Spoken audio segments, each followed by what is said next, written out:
Shalini Bharadwaj. You all are watching Medically Speaking on NewsX. We have with us Dr. Sumit Mrik, who is a ENT HOD from Max Hospital, and Dr. Sameer Sood, who is a director of Sharp Sight Eye Hospital. Sir, welcome to Medically Speaking on NewsX.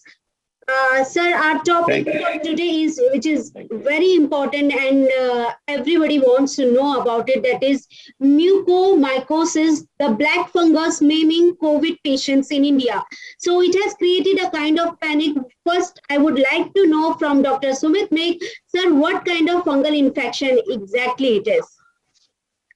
See, mucormycosis is not a new fungus which we are seeing only in COVID patients.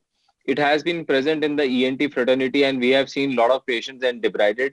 The mucormycosis is generally caused from a fungus of the order of mucorales, and mucor is a fungus which grows as a commensal in our nasal cavity.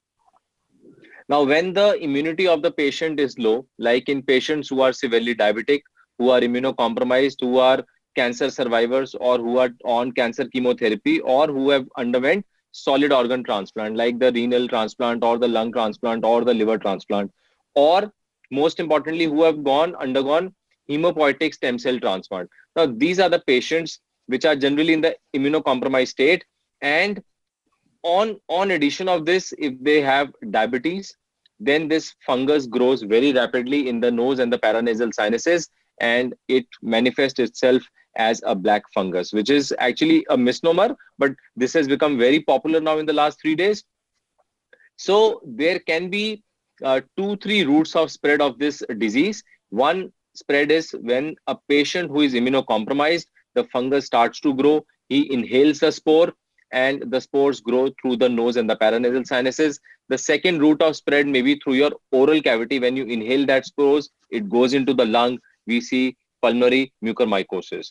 Mucormycosis also affects the skin parts because of burns, because of injuries, trauma, war injuries, and sometimes it goes and crosses the diaphragm and causes affect the GIT system. Especially in children, it affects more of the GIT. But what is the importance of this mucormycosis in COVID? Now, in this second wave, which we have seen, there has been a sudden rise in the number of cases. It has not given us any time to prepare. This wave has been very, very severe in terms that severity of illness has been very high. People are getting lot serious when they were getting serious last year. Their requirement for oxygen has been very, very high this time. Let me tell you, at Max Saket, where I am, most of the patients admitted have got a requirement of close to 6 to 10 liters per minute. Number one. Number two, people are taking unscrupulous steroids at home without consulting doctors. There have been prescriptions, like Dr. Sameer said, it has been circulating on Google Doctor and on the WhatsApp Doctor, and people, without realizing that whether they need these steroids or not, they are gulping these toffees at home. Now, patients who were earlier not diagnosed as diabetics, they have become diabetics because of use of the steroids, number one. Number two, people who were already diabetic, they have worsened because of taking of these steroids, because it has been a life saving in many patients. So the sugar levels in the body have gone up. Because of this high sugar level, COVID has by itself reduced the immunity of a patient. This fungus has grown and creating a problem. But let me tell you, I am seeing about 3 to 5 patients every day where people are panicking. Just a simple sinus headache, which may be because of just a simple sinusitis, they are thinking everything is mucor. So every patient who is being affected by COVID will not get mucormycosis.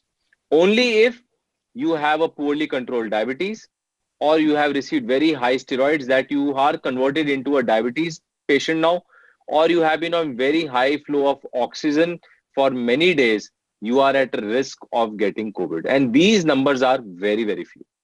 Right, sir. Dr. Sameer, sir, how it affects eyesight basically, and what are the signals? Right.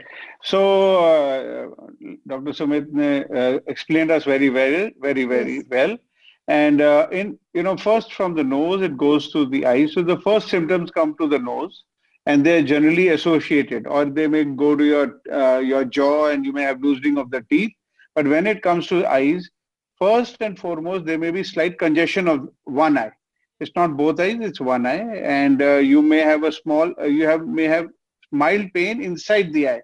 Especially when you press the eye, you may have mild pain. That means there's inflammation going on inside the eye. Then a lot of patients, if it has gone to the back of the eye, then they can have double vision, because normally both our eyes they follow each other and they are synchronized. But when there is a fungus there, there's a restrictive pathology. So one of the eyes doesn't move and the other eye keeps moving. So we get double vision. So anybody who's getting double vision at a time after steroid, after getting okay from COVID and is going home and is getting double vision, then that's a very, very subtle sign. Some people are getting even blindness because there's a central artery occlusion, which means it actually invades the blood vessels and stops the blood supply to the optic nerve, and it can cause blindness. So the symptoms, these are the symptoms. Yeah. Sir, Dr. Sumit, sir, what is the role of immunity basically?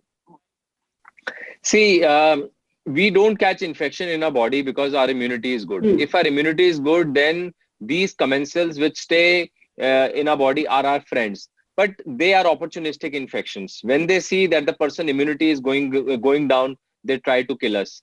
Like Dr. Sumit said, that it's a bout of boxing. Let's see who will survive. If your immunity is strong, you will put all these pathogens at a side. Now, if you see in 80 to 90% of the patients who get COVID, 80 to 90% they recover at home because their immunity is good. It is only the 10 to 15% of patients, maybe old age, having underlying bronchial asthma, bronchitis, diabetics, immunocompromised, cancer survivors, or any other patient who has got a low immunity. They are the only people who will require COVID treatment active in the hospital. So like this infection also comes in people where the immunity goes down. And yes, diabetics are prone to this. They are, otherwise, it is, if you don't have diabetes, then the chances of getting a mucormycosis is very, very low. It is extremely low. So don't panic, don't see. But yes, since in this COVID wave, there has been unscrupulous use of steroids. Many patients who were never diabetic have been converted to diabetes. So meet your doctor, talk to your physician or your endocrinologist, and get your sugar controlled. If your sugar is controlled, trust me, if your fasting is around 100 to 110, you are maintaining, and your postprandial is around 140 to 160, you are at a very low risk of contracting this disease. So post-COVID treatment with use of steroids, patients have to check their sugar levels. That's very important. And that's very important. And the first signal may be just a simple sinusitis, simple pain in the sinus area, and it is generally a one-sided pain.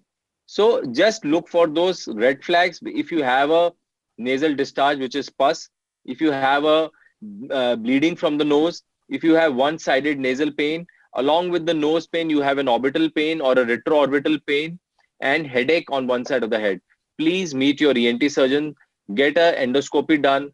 If there is a pus, you can get that cultured. You can do a simple KOH staining, and a CT scan can be advised to see the extent of the lesion. The sinusitis can be cured in the early part with antibiotics.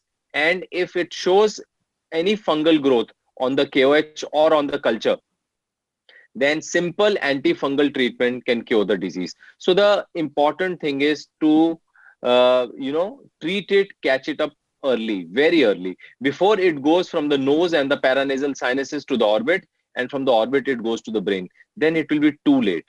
People are losing their eyesight. They are becoming blind because they are ignoring these red flag signs. Sir, how many patients you are getting in comparison to the first wave? See, honestly speaking, last wave, we did not see much patients with mucormycosis, just maybe 1 or 2 I saw. But then in this wave, we have already seen about 5 to 6 patients. So there was one patient from Patna, which I operated about 2.5, 3 months back. He already had a septal perforation, and we operated him, debrided him. A simple surgical debridement is going to treat the patient. He did not lose his eyesight. He just had an infection in the nose, and we could catch it very early, and he was cured of it. But in this wave, because the steroids were used to a very, very large extent, we are seeing 2 to 3 patients every day. And more than that, I am seeing regular patients of unilateral sinusitis, which I didn't see last time. So people are panicking a lot in an aim to see that are they having this mucormycosis or not. Dr. Sameer Sood, sir, what kind of message in a simple language you would like to give to our viewers? So first and foremost, I would like to say, unlike COVID, this is not an endemic or a pandemic. SNE is not like, it's, everyone is going to get affected by it or it's very communicable. It's nothing like that. So the first and foremost message I would like to give is do not panic. And they take some very simple preventive steps. And in case you think that you have, don't self-medicate. Also, a lot of people, because of these lockdowns and, they're scared to go out, they're going to the doctor a little late also. So if you have these subtle signs which have been discussed earlier, they should visit their doctor. At least, even if they can't visit, they should take video consultations and take appropriate early action. And once you do that, then there's nothing to worry. It has not reached any stage where, the whole society at large has to get worried. As it is, we are worried about COVID. So this is something that we don't need to worry at that level. It's not a communicable disease. Right, and it's not in that particular stage that we can say it is, entering in pandemic or epidemic, something like that. So the thing which is very important, and people should know, the actual symptoms, and they should not get panic. And before taking any kind of drug, they should consult their doctor. That is very important. Thank you, Dr. Sameer Sood, Dr. Sumit Mrik for joining me on Medically Speaking on NewsX. Thank you so much. For more such videos, subscribe to the NewsX YouTube channel, hit the bell icon.